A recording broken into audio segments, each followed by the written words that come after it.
Jesosy eo alohako, eo aorianako, eto anilako, alleluia.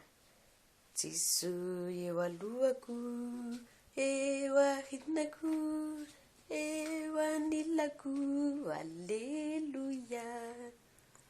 Jésus devant moi et derrière moi et à mes côtés, alléluia.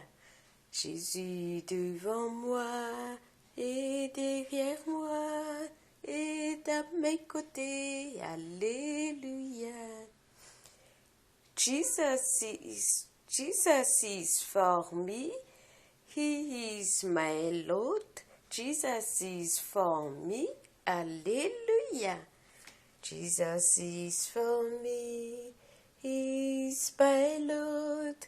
Jesus is for me, alléluia.